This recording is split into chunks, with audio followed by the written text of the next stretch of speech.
Good morning. It's wonderful to see you all this morning. Thank you for being here. I am always disappointed when it almost snows. I want for it to really snow, but I'm very glad that you have come in the cold and the wet weather to be with us, and for everyone that is availing themselves of the live stream that our AV team has worked so hard to cultivate for us so that we can be together across time and space. Thank you for joining us as well. We can have a good dialogue about that. Yesterday, we had folks in the facility here from 8:30 in the morning until 8:30 at night. Multiple groups in multiple buildings gathering. And they were here to deal with difficult stuff, with challenging stuff. We had a local nonprofit in its second of 3 days of a board retreat over in Hatcher House, talking about some of the most difficult aspects of our life together in this community and in our nation.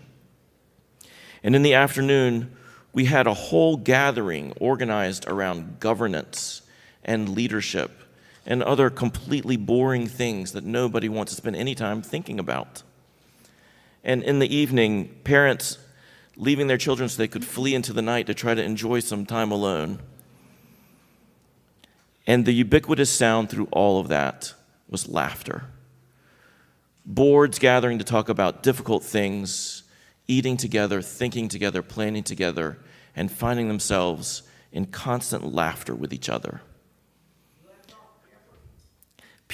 People gathered to talk about governance, but using a format called UU Jeopardy that was riotous, and not only because of the things they kept putting in their cups, and children laughing and playing, and parents gleefully laughing and playing as they exited the doors. Laughter. And it occurred to me watching all this happen yesterday, this is a place where we do serious stuff. And we try to hold ourselves to the search for truth and justice in a serious way. But there are a few of us who come as friends who bring play and who bring joy and who open our minds and our hearts in a way that all of that seriousness cannot. For the sound of laughter in these halls, I'm grateful. And for the way that you bring it over and over again, I give thanks. And one more instance this morning. On Friday afternoon, doing some long-range planning about our music program, Erin Galloway shared with me that snow was forecast for the mountains, and she was worried about getting down the mountain safely to be with us this morning. And I said, Erin, let's just stop this meeting for a minute and reach out to the people who would be playing on Sunday. That seems like the most important piece of business. And 2 musicians stepped forward. 2 musicians who appear nowhere in the program, but who will lead us today.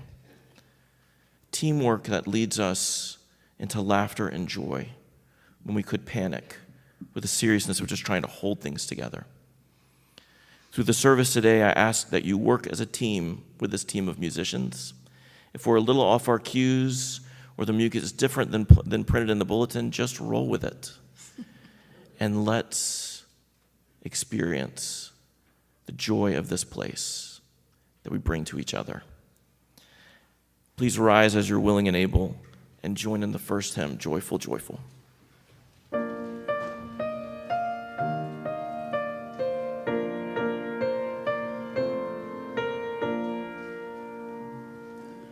Joyful, joyful, we adore thee, God of glory, God of love. Hearts unfold like flowers before thee, hail thee as the sun above. Melt the clouds of sin and sadness, down the pain of doubt away. Giver of immortal gladness, fill us with the joy of day. All thy works works with joy surround thee, earth and heaven reflect thy way. Wellspring of the joy of living, ocean depth of happy rest. Field and forest, vale and mountains, blossom meadows, flashing sea. Chanting birds and flowing fountain, call us to rejoice in thee. Thou art giving and forgiving, ever blessing, ever blessed.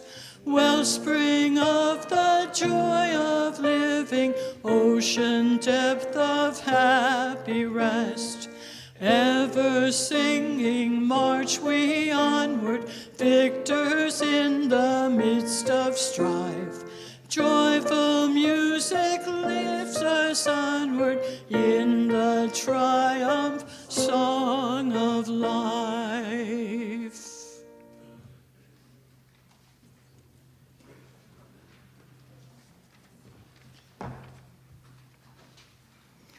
Good morning. Morning. My name is Susan Tarragano, and I serve on the Board of Trustees of the of the Unitarian Universalist Church of Spartanburg. It is my delight to welcome you all this morning, whether you are joining us here in the sanctuary or joining us virtually. This is a welcoming congregation where everyone is welcome just as we are. There are many important announcements on the sheet titled Connect at the back of your bulletin this morning. Please open your bulletin to see all that you can be a part of. Allow me to share a few announcements now. Welcome visitors. If you are visiting us this morning, we would love to meet you to share more about the life of this congregation. Visitor cards may be found in the pocket on the back of the chair in front of you. Please feel welcome to fill one out and place it in the offering plate during the service so we can connect with you. Next Sunday, February 19th, come for 2 special learning events. Explore the Americas with extensive traveler Nancy Manblove, Sunday, February 19th from 9:30 to 10:30 a.m. in the UUCS Fellowship Hall. Nancy Manblove has traveled throughout the Americas for 40 years, experiencing the fascination and beauty of other areas and cultures. Her exhibit of jaguar shaman masks and artworks graces the back of our sanctuary. Nancy, an experienced and always enjoyable speaker, will share her stories and adventures of her transformative interactions with the gracious people who shared their lives and cultures with her. Darkness to Light, Stewards of Children Workshop. Sunday, February 19th from 12:30 to 3, this child protection training is open to all teachers, assistants, parents, guardians, and church members. Register through the link in the happenings. The cost is $10 to cover the cost of materials, and bring a potluck dish to share. Thank you for making this a place of warmth and kindness every time we gather across all of our differences. Thank you, everyone, for all you do and all you give to make this world more livable for every one of us. Welcome today. And now Alice Sutton would like to speak.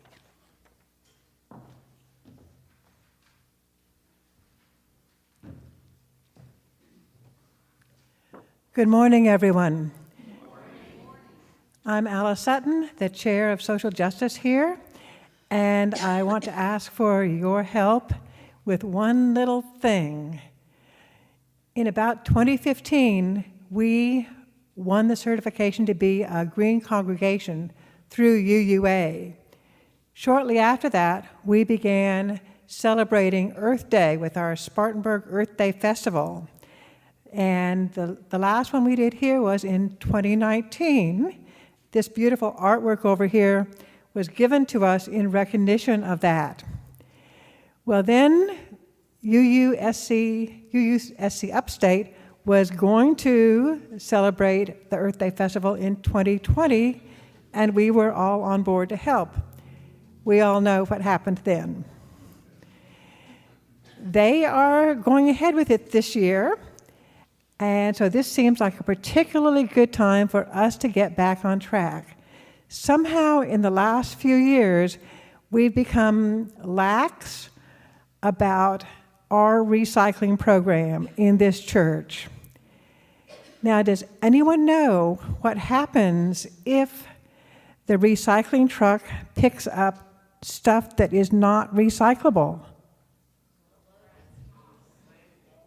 There might be some little elves that sort it all. No. They have to dump their entire huge truck of recycling into the trash bin, and all the recycling effort is wasted. So, looking at the little mistakes we've been making there, I consulted with our UUCS experts, Pam Stoll, our expert on event trash here, and Joyce Harrison, our expert on trash in our community and our state. We came up with a super simple plan, really easy to remember, really easy to do, that gets all the most important recycling into the recycling bin. You will see these posted several places, including on our big bins, and I'm going to go over it with you now because it is so simple you don't even need the pictures. But if you have forgotten your reading glasses, you can just look at the pictures anyhow. So first of all, there are 3 things you put in. You put in plastic beverage bottles. You put in metal beverage cans. You put in clean paper and cardboard. Clean means like not food on it, not wet. So all your paper, whether it's white or colored, it can, do you have a question? Okay. Any kind of writing that it has on it, any kind of marking pen, all that is fine. Clean, dry paper and cardboard. So plastic beverage cans, metal beverage cans, paper and cardboard, that's it. No, numbered plastics, plastic bags or utensils, paper plates, napkins, food wrappers, other metal containers, styrofoam or glass. So, any questions? Really easy, right? So I do want to just say one thing. My whole thing is composting after dinners. And so we do accept paper plates, paper bowls, paper napkins.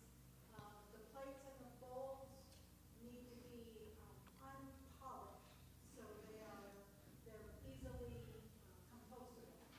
And we'll have information out at each event, so you'll be able to see what that is. But I just wanted to make the distinction that we take napkins and plates and things like that. So I think we're all capable of remembering 3 things. Recycling, not recycling, and compost and read the compost signs, right? Yes, you don't even need an IQ in 3 digits to do that. And some of us no longer have an IQ in 3 digits. Thank you so much.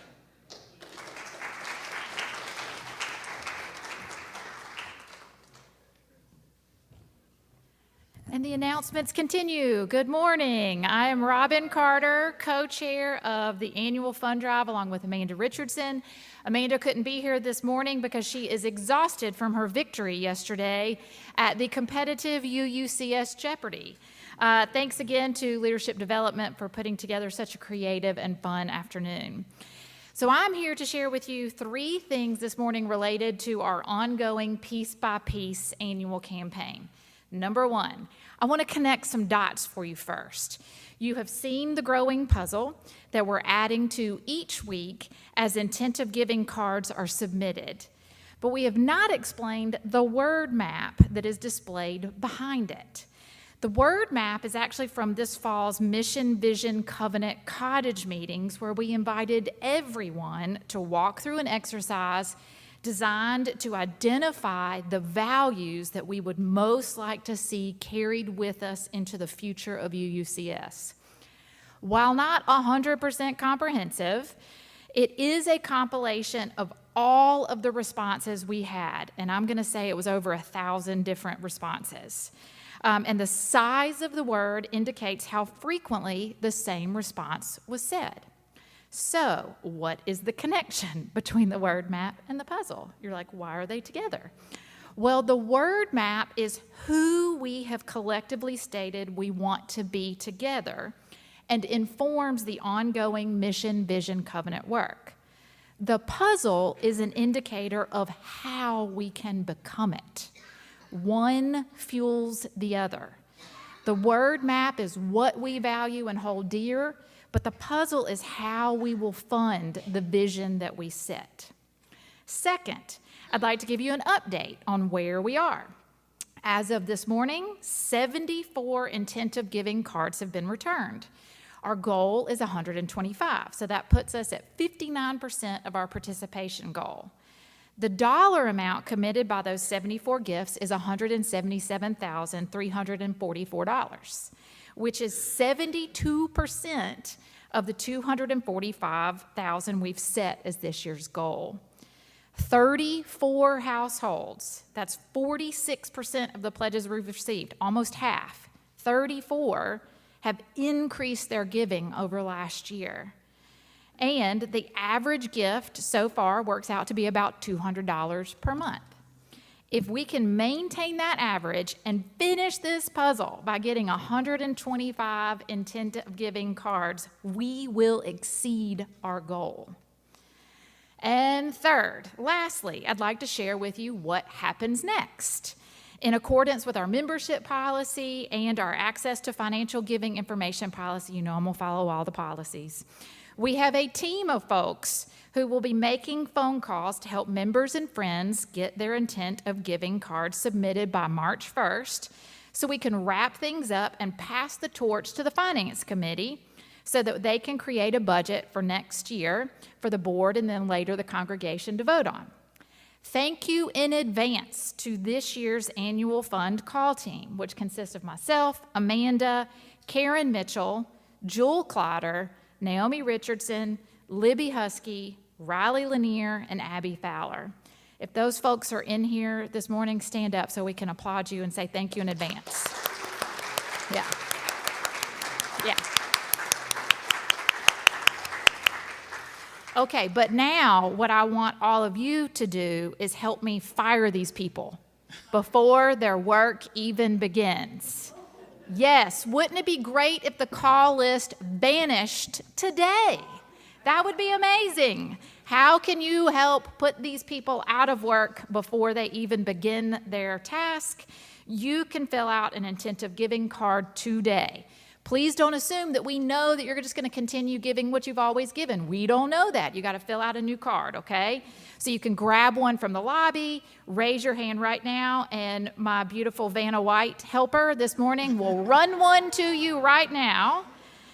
And you can return the card into the box provided in the lobby. You can hand it to me. But for those of you online, uucs.org/pledge. Again, uucs.org.pledge. You can submit it online. Andrew might kill me for telling you this, but you can do it on your phones right now. Nope. Okay, don't use the Wi-Fi. Don't use the Wi-Fi. Bookmark it for later. So, assuming that there are still calls to be made later this week, please pick up the phone when these lovely people call you. They are not calling you to ask you for money. They are not. They are calling you to invite you to participate in making a financial commitment to next fiscal year as a part of our beloved community.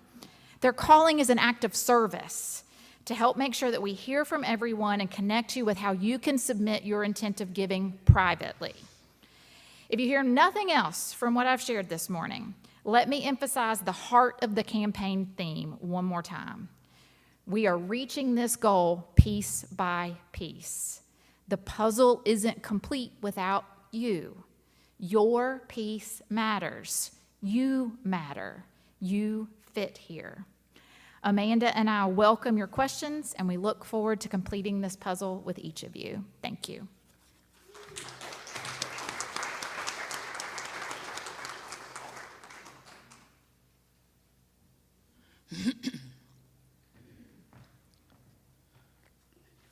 Good morning, I'm Tonya Bauer.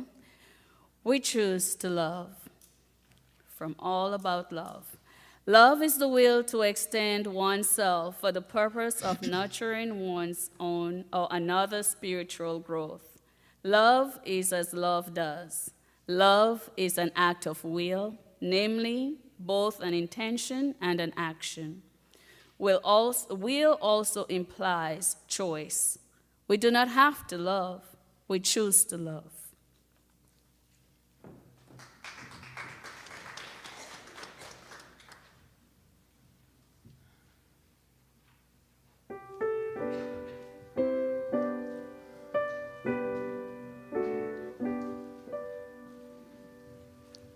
Immortal love, forever full, forever flowing free, forever shared, forever whole, a never-ending sea. Our outward lips confess thy name, all other names above.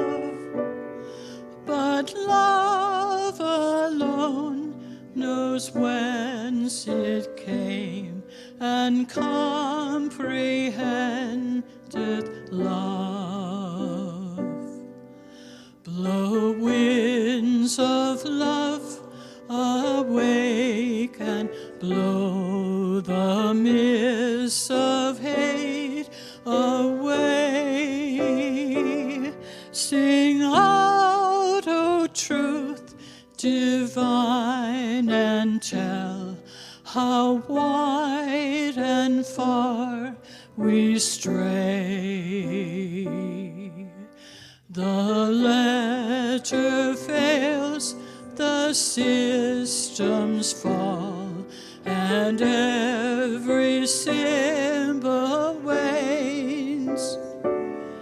The Spirit oversees all, eternal love remains.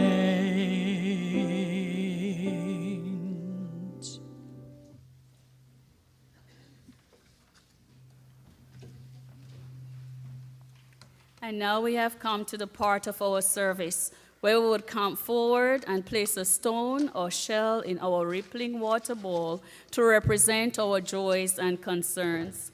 A kind word or a thoughtful act, like a pebble dropped in water, sends ripples out into the world.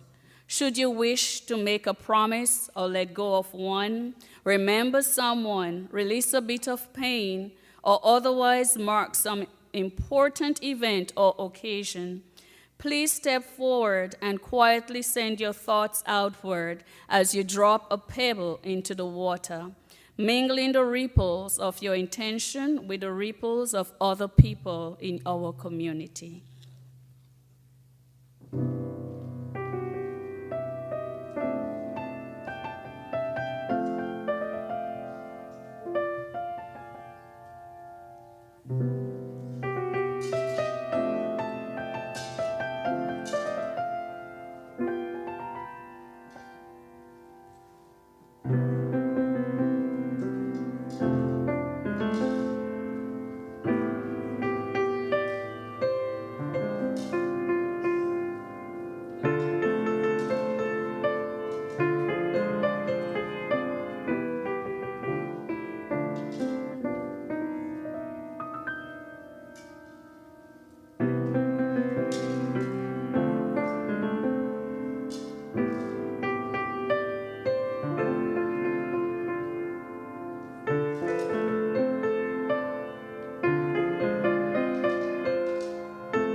Our covenant, written by this congregation, provides the practical guidance of how we can live out our beliefs together in our church community and also in our church neighborhood, city, and the wider world.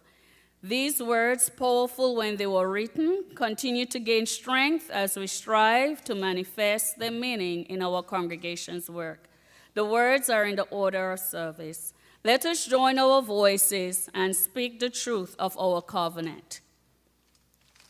We are a people of faith and hope. Together we covenant to strive to become our better selves, to honor both the critical mind and the generous heart, to prove that diversity need not mean divisiveness, and to respond to systems of violence and oppression with the power of a love beyond belief. It is that time when we greet each other and show how much we care. Remember, some of us love hugs, handshakes, fist bumps, or bows, while others prefer more space. Please be mindful of each other's social cues. For those who are virtual, send a text to a friend or loved one to show your appreciation. Let's show our appreciation for each other through our preferred form of greeting. At the sound of the piano, please remember to return to your seats. Let's greet each other.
This month we share the plate on behalf of SCUJA, the South Carolina Unitarian Universalist Justice Alliance.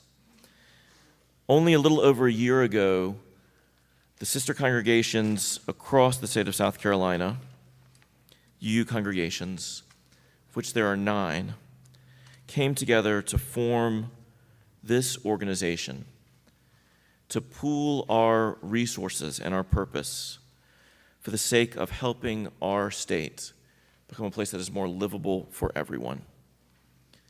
SCUJA works every week in our state capital and organizing with our congregations in every place where we are located to make a difference in our communities and in the culture of our state. At the end of this month, the executive director of SCUJA will come to speak to us. And many of us are engaged on a monthly basis in Zoom calls and in advocacy work in Columbia, in connecting through SCUJA with our sister congregations to try to make a difference right here at home. You're here in South Carolina. You know what it's like. And you know how brilliant and beautiful every one of us is. Every one of our fellow human beings. Whatever we all think. This work is not for one side or another to win, but for us to make this a community where we can all thrive. Let us bring our gifts.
We welcome to our congregation this morning Dr. Russell Booker and his wife, Cheryl. Thank you to everyone who has already offered them the warmth of our welcome.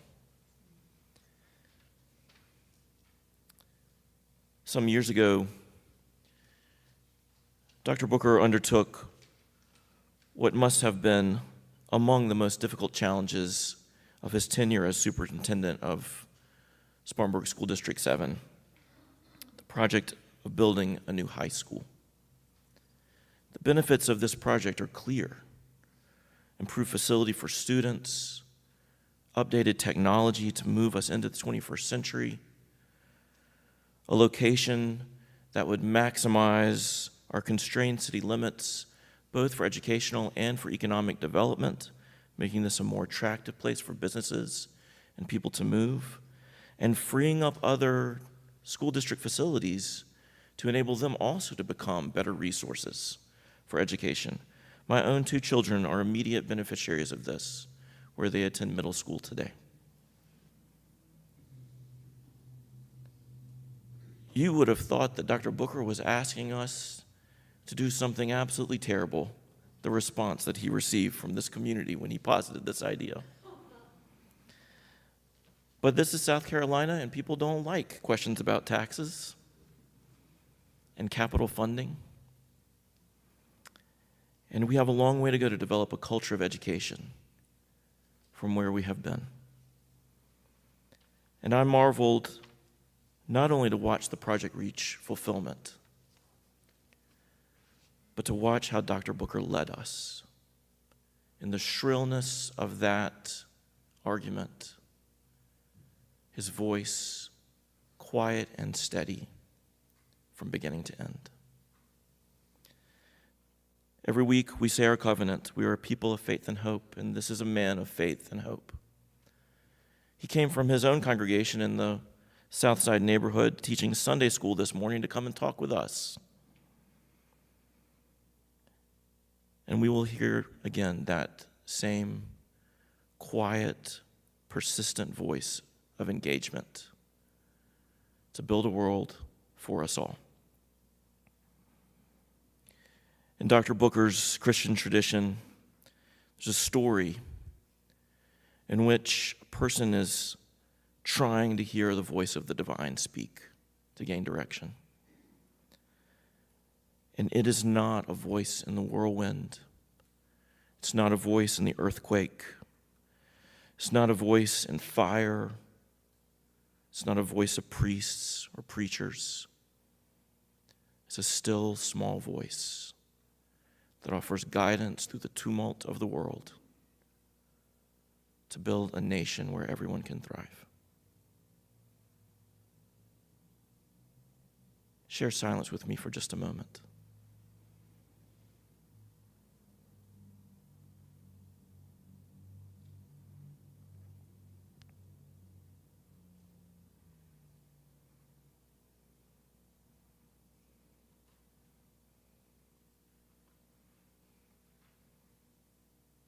Listen to the quiet power of this voice.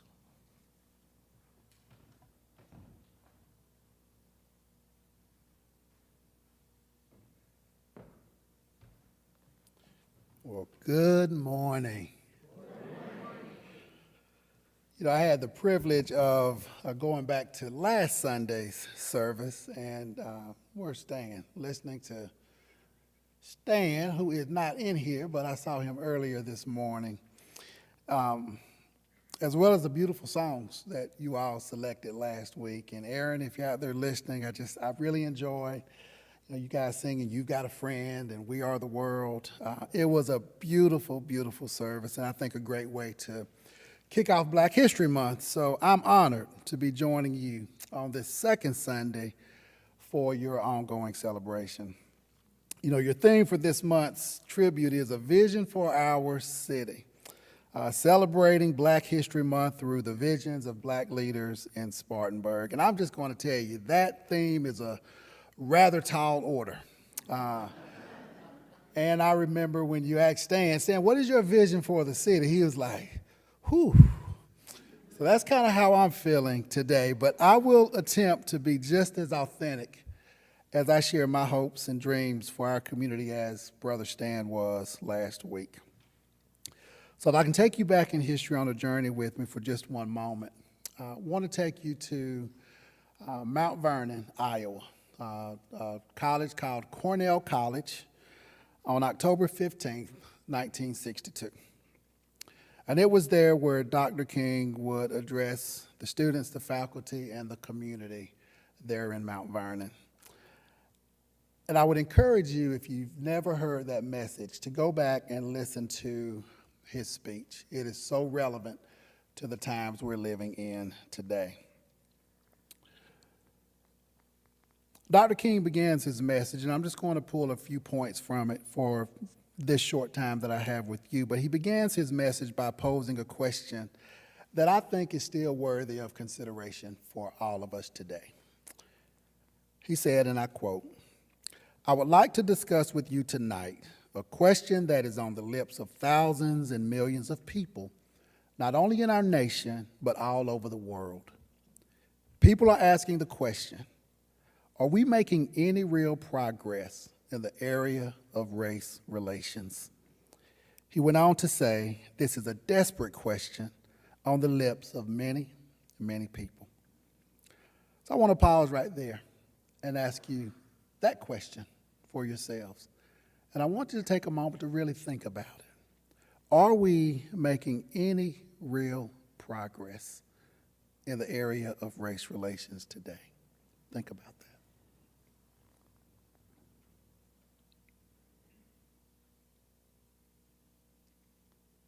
And whatever your answer is, I want you to take a moment and hold that in your mind as I move forward with this conversation today. Now, Dr. King would later explain to the people in the audience that as you think about that question, he said there are three prevailing attitudes that people often bring to bear when thinking about that. So some of you may have answered the question in what Dr. King describes, from the viewpoint of the extreme optimist. And the extreme optimist, he said, they proudly point to the many strides that we've made in the area of civil rights over the last many decades. And from this progress, they might conclude that we're there. The problem is just about resolved, and if you can just let time and patience run its course, it will take care of itself. And then he said, and some of you may have answered the question in what he described as the extreme pessimist. Now, the extreme pessimist, he contends, they believe that there has been little progress. They might even argue that the issues we are encountering today are all reminiscent of problems of old. They might even contend that we've regressed in recent years. And they might say, that we will never ever see progress when it comes to our racial relations. And before I describe the third attitude, let me take a moment and explain to you, as Dr. King did with those first two, that those two attitudes have something in common. What do you think that is? Both of them have resolved themselves to say, why even bother anymore? It's going to take care of itself, why bother? It'll never happen, why bother? Now, for those of you who were not in either one of those categories, the extreme pessimist or the extreme optimist, you may be taking on the third attitude that Dr. King described. And that was the attitude of the realist. And he described the realist as one who combines the truths of the two opposites. In other words, you may have said to yourself, we've come a long way. But you also recognize that we still have a long way to go. And it is from that vantage point, that of the realist, that I want to frame my vision for the city. And it was from that vantage point that Dr. King addressed the people in Mount Vernon back in 1962. We've come a long way. We have. But we've got a long, long way to go, my friend. And I have more birthdays behind me than I likely have in front of me, so I may not be here to bear witness to what Dr. King viewed as that beloved community. So this is my hope. This is what I want to see in the days, the months, and the years ahead. And it's the same hope that Dr. King offered up to the people of Mount Vernon when he said this: God grant that the people of goodwill will rise up with courage, take over the leadership, and open channels of communication between the races. For I think that one of the tragedies of our whole struggle is that the South is still trying to live in a monologue rather than a dialogue. And I'll explain what that means in just a moment. Dr. King went on to say again that the tragedy of the whole struggle is that the South is still trying to live in a monologue rather than a dialogue. He made that same point, Scott, in his letter, as he said, in jail in Birmingham, to the 8 clergymen who wrote to him with an extreme optimist attitude and said, just wait. Well, I believe there are 2 lessons at play in that declaration of Dr. King. On one hand, we all know that a monologue represents only one voice being listened to, with no opportunity for response and no interaction between parties. Whereas a dialogue requires an exchange of ideas as 2 or more people are communicating. You know, last Sunday's message was so much more meaningful as the 3 of them sat here, you know, Ann and Scott and Stan, in a dialogue. I hate standing up here like this, so I'm monologuing. I apologize. I'd much rather be in that kind of conversation because I think it's that much more effective.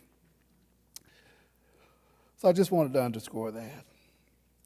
So in December 2021, I had the good fortune of going to New York City. I have a son, as someone was asking a second ago, who's at the Naval Academy, and I went to watch the Army-Navy game in New York City. And while there, I said, I need to take in a play. And a good buddy of mine went with me. So we decided to go and see on Broadway To Kill a Mockingbird at the Shubert Theater. Harper Lee's book is An American Treasure. And Andrew Sorkin was masterful in how he crafted that play, and it made it so relevant to where we are living today. You know, Lee Daniels played the role of Atticus Finch and was more than brilliant in that role. But here is where I found the most meaning in that play. And by the way, the play is coming to Spartanburg, if you didn't know that. And I can't wait. Me and Cheryl and the boys will be home for spring break. We can't wait to go see it. But there is a difference in the 2 plays.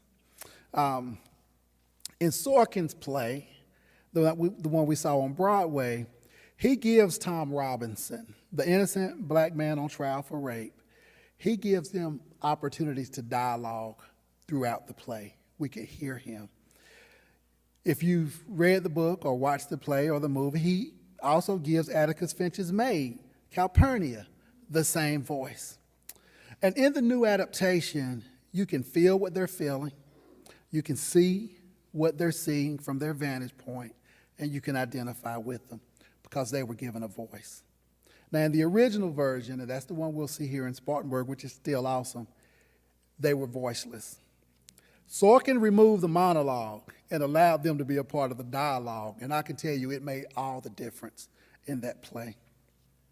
Consequently, Latanya Richardson, the woman who played the role of Calpurnia, Atticus's maid, she shared in an interview that she was unable to read the book while in school in Atlanta because it had been banned system-wide from her school system. And she was only able to read it growing up through a weekend program that she was able to attend at Morehouse College. Which leads me to my next point about living in this Southern monologue. So Scott just mentioned that in the fall of 2019, the doors of the new Spartanburg High School opened to our students, to our families, and to our community. I had joined the district some 10 years prior and immediately became engrossed in the rich history of District 7, and it is a rich, rich history. Any District 7 graduate, I know I got one in here because she already pointed it out. Any District 7 graduates in here? All right, a rich history. And I came to learn that history, the good and the bad, I came to learn the successes and the struggles we had as a school system, the things that we pioneered, as well as the things that we were slow to act on. I learned about all the triumphs in the district and the mistakes that we had made along the way. And all of those things made the district what it is today. And if you've had an opportunity to visit the school, and I hope you have, you will notice that history is embedded all throughout that building. I wanted to make a point of that. So in the front plaza, as you pull up to the school, you'll notice a clock.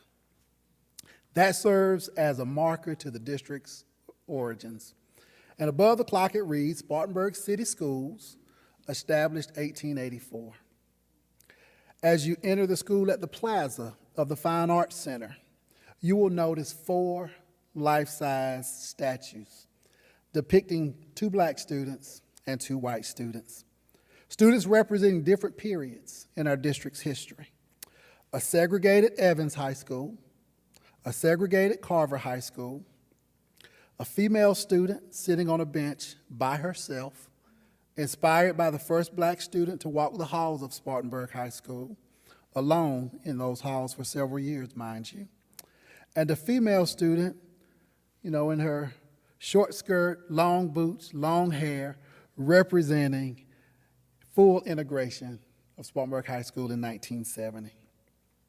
And these students are all sitting in a semicircle on 3 benches in a dialogue.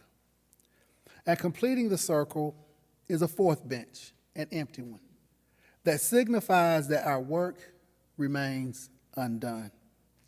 And then next, of course, to the statues, there are placards that share the rich history of both Carver and Evans High School, and another plaque that pays tribute to the board chair who led us through that difficult time of integration in 1970, albeit some 16 years following the Brown versus Board decision.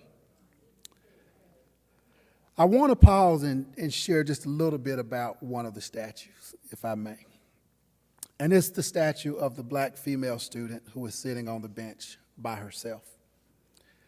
Often during Black History Month, as I came into the district and I went to the assemblies, I would hear stories and accounts about a student named Winona Douglas. And basically what I would hear as I was sitting in these assemblies was a story of how Spartanburg 7 was so bold and courageous and a trailblazer and allowed her to attend Spartanburg High School well ahead of what would be our deliberate speed in other places. And they would tell how courageous, Winona was, and that she was the first black student to attend the school. And that was pretty much the gist of the story. It gave me a great sense of pride as I walk around and talk about District 7 and how we did this and that Winona and how she did that. And much of that was true. But as I started going back to look at the history of how that came about, history that many of you will never be familiar with. As I looked through the files during that time period and I saw the letters that her parents were constantly writing, asking her to go, and the letters they received back saying, it's coming, just wait. Just be patient and wait.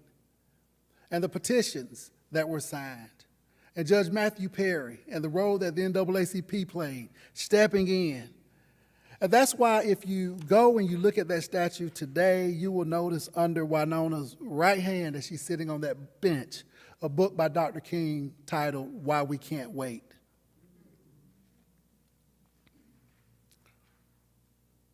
But what you also might not know, and what I didn't know from the monologue that I was listening to every year, was that life was no crystal stair for her during that time period. I'll spare you the details, not for fear that it might make somebody feel bad or it might bring us all a sense of guilt. I don't buy into that notion, but because I don't have permission from her to share those conversations with you. But I think those stories are worth telling and sharing, and I hope that soon enough, her real story, the good, the bad, and the ugly, will be revealed. It was important that I know the whole story because the monologue we had been living was not doing our district, her, or anyone else any real justice. Equally what important was the fact that, when you know better, you will tend to do better. And most importantly, knowing the whole story gave me an opportunity to reconcile some things with her, albeit some 50-something years later. And do you know how I was finally able to get in touch with her? A woman had heard of the commissioning of the statue that we had made that was inspired by those students in Winona. And she reached out to us, the lady did, to learn a little bit more about it. And as she was talking with Beth Lancaster, my chief communications officer, she shared with Beth that she and Winona, when they first came to the high school together, they began a friendship. And she shared how the pressures of being her friend, being Winona's friend, was difficult, as you can imagine, during that time period. So much so that she started to pull back just a little bit at a time until that friendship waned. And it bothered her so much, she said, even into her adulthood, that she found Winona, reached out to her, and many years later apologized. The truth and moment of reconciliation that took place as a result of that made all the difference. Cheryl's got my phone, but I was going to hold the picture up of the two of them at dinner because they remain friends to this day. And then the last marker that I want to speak to you about is a history wall that sits in the place where our students intersect most often during the day. And I'd like to say that history wall was an original idea of mine, but it wasn't. I recall when the Spartanburg County Community College building, just around the corner, opened downtown. And they unveiled this beautiful wall depicting the history of that building. And for those of you who have been here for some time, that building was the original Evans High School that was later changed the name to Spartanburg High School in 1933. When Spartanburg High School moved into its brand new building on Dupree Drive in 1959, Evans Junior High School would occupy that building. And it tells that complete story. So I got the notion that when we build the new school, because I didn't see the other half of our history, when we build the new school, we're going to do the same thing. We're going to build a history wall in honor of Evans dating back to 1922. It's going to bookend this side of that hallway, and on the other side, I'm going to do one paying tribute to Carver High School, 1938. It's going to bookend this side, and they're going to converge into our present-day Spartanburg High School. Easy enough, right? After all, one of the walls had virtually been done for me over at Evans. So I said, we're going to start with Carver.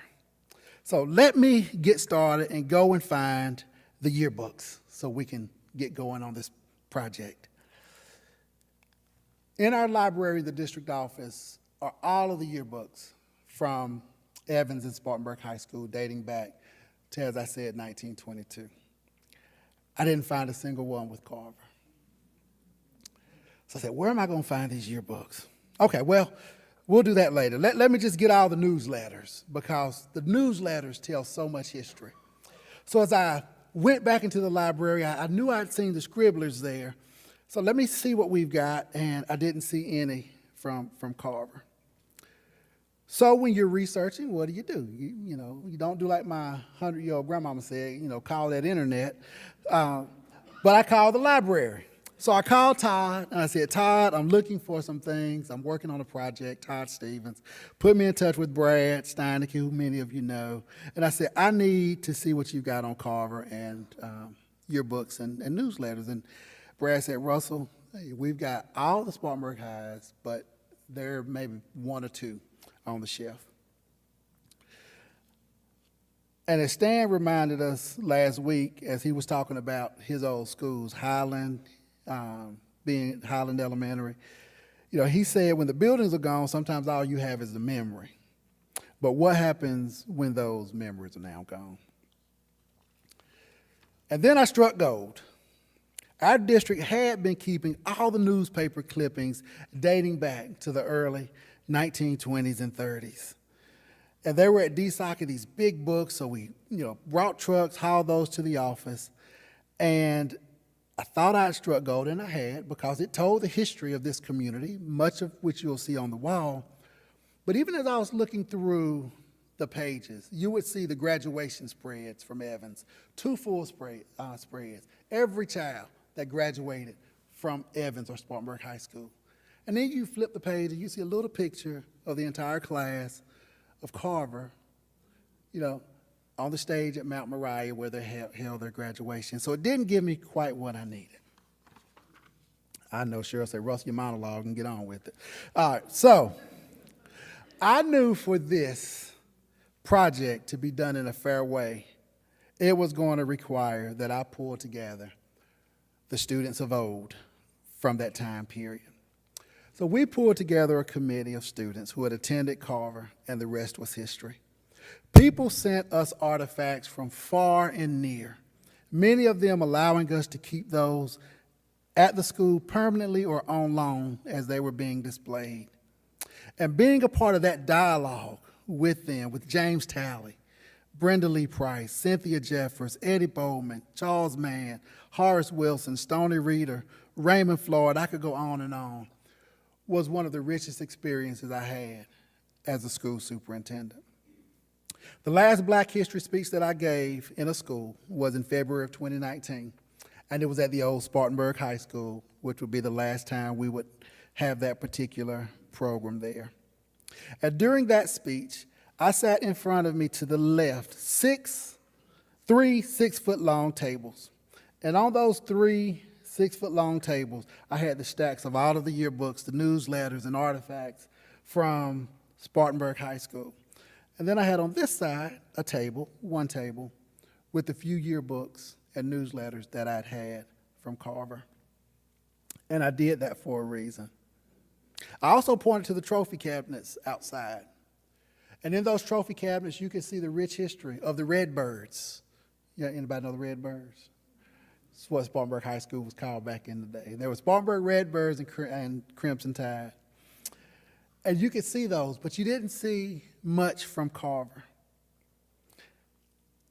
But I wanted the students to know that that history was rich. You see, up to that point, our district had been living in a monologue. And that particular monologue was one in which we often shared the history of the Spartanburg High School Redbirds, but we didn't share much about what was going on with Carver. And that might have been intentional at the beginning, but I can assure you that was not the intent of any of the people that I had ever worked with in the school district. It's just that over time, that history, if it's not kept out there, it is forgotten. So, I can't control much of what goes on in D.C. these days. I can't control what other states might be doing, and sometimes we have little influence even in our own state. But we are able to control the things that we have control over. And I sought to ensure that we paid homage to our shared history as a school district through those few little efforts that I just described to you. So what is my vision? My vision is that we can all find ways to ensure that our shared stories are being told. I am concerned for our nation right now. I'm concerned for our state. And I'm concerned that a certain monologue is winning. And those voices and actions are creating more and more people who are not seen and who may never be seen. I read an essay as I was preparing for this message by Anne Hawthorne in 2016. And she talked about the dangers of living in a monologue. And she said this: while certain progress cannot be denied, the nation continues to foster a monologue rather than a dialogue. A single actor therefore creates the reality in which the other actors dwell. Such a frame focuses on the reality of some, trivializing the way equally deserving individuals interact with the world. And she goes on. To deny dialogue is to deny the perspective of those affected by incurring injustice. To tell them that their plight isn't worth basic consideration. And unfortunately, she said, our nation continues to be captivated by bombastic monologues that take away from stories on the margins. So as I take my seat now, I share with Pastor Neely a poem that I want to use to conclude my message, and it is in your program. If you'll turn there with me. The poem was written by Robert Frost, and it was shared with me a couple of years ago. Came to me at just the right time. And as big a fan as I am of Robert Frost, I'd never read this poem before. And it is titled, A Time to Talk. When a friend calls to me from the road and slows his horse to a meaning walk, I don't stand still and look around on all the hills I haven't hoed and shout from where I am, what is it? No, not as there is a time to talk. I thrust my hoe in the mellow ground, blade end up and 5 feet tall, and plod. I go up to the stone wall for a friendly visit. I hope you will find meaning in this poem as it pertains to your own personal experiences. In other words, I hope you'll take on the role of both characters in this poem. First, the friend that slows his horse to a meaning walk. In this hustle and bustle of life, we all need to slow ourselves down in a meaningful way and call out to those we care about the most. You know, I think about Stan, who rides his bike, he rides the bus, he walks around this city. And I realize, I confess, that I'm missing out on a lot as I zip up and down this road in my car. And I'm certain I'm missing out on things that are going on around me. And similarly, I hope that we'll have the same mind that that narrator had in the poem. You see, as his friend called out to him from the road, he makes the decision to stop what he is doing, put his work aside, and go to his friend for a friendly visit. It's my hope for you. And my hope for the city is no different. That in the midst of all that is going on around us these days, that we pay attention enough to even notice that we have friends calling out to us and that they want to engage in a meaningful dialogue. And I hope that in the busyness of all that is going on around us, that we be of the narrator's mindset to say to the distractions of this world, to all the noise, to all the disruptions, that we say no, not as there is a time for us to talk. Thank you all for that long monologue. So,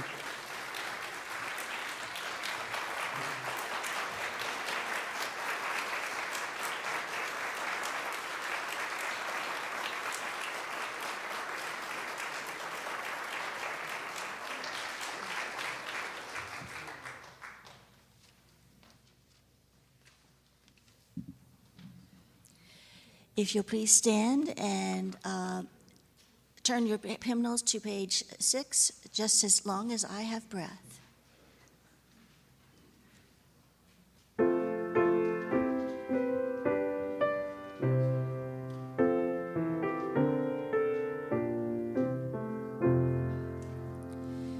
Just as long as I have breath, I must answer yes to life.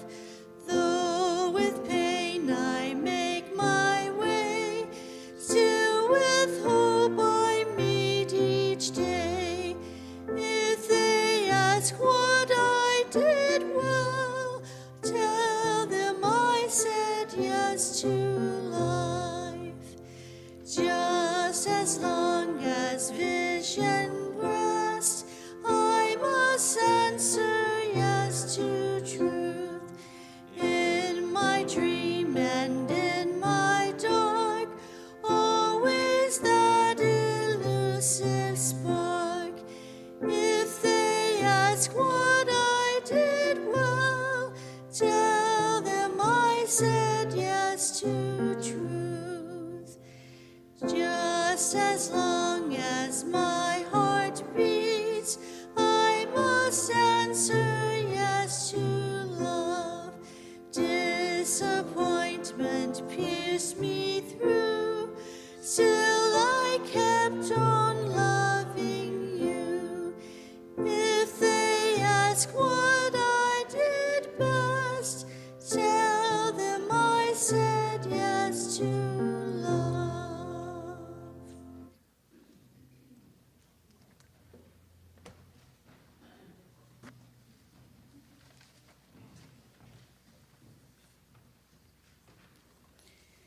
We choose to love. Love is the will to extend oneself for the purpose of nurturing one's own or another's spiritual growth.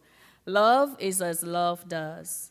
Love is an act of will, namely both an intention and an action. Will also implies choice. We do not have to love, we choose to love.